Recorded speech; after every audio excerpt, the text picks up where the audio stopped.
کوئٹہ میں لاپتہ افراد کے عالمی دن کے موقع پر voice for Baloch missing persons نے اپنے کیمپ میں لاپتہ افراد کے لواحقین کے ہمراہ پریس کانفرنس کی اور احتجاجی مظاہرہ کیا۔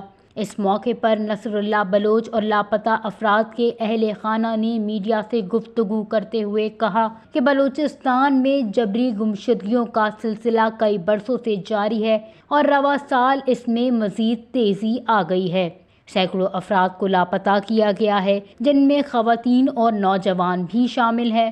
ورثاء کا کہنا تھا کہ ماجبین بلوچ سمیت متعدد خواتین جبری طور پر لاپتہ کی گئی ہیں، جبکہ متعدد علاقوں میں چادر و چار دیواری کا تقدس پامال کیا گیا اور خواتین و بزرگ کو بھی حراست میں لیا گیا۔ ان کا کہنا تھا کہ لاپتہ افراد کو عدالتوں میں پیش نہیں کیا جاتا، جس سے اہل خانہ شدید اذیت میں مبتلا ہیں۔ علی اصغر بنگلزئی کی گمشدگی پر عدالت کے بار بار احکامات کے باوجود عمل درآمد نہیں کیا گیا۔ متاثرین نے کہا کہ جبری گمشدگیوں نے ہمارے بچوں کی تعلیم اور مستقبل تباہ کر دیا ہے۔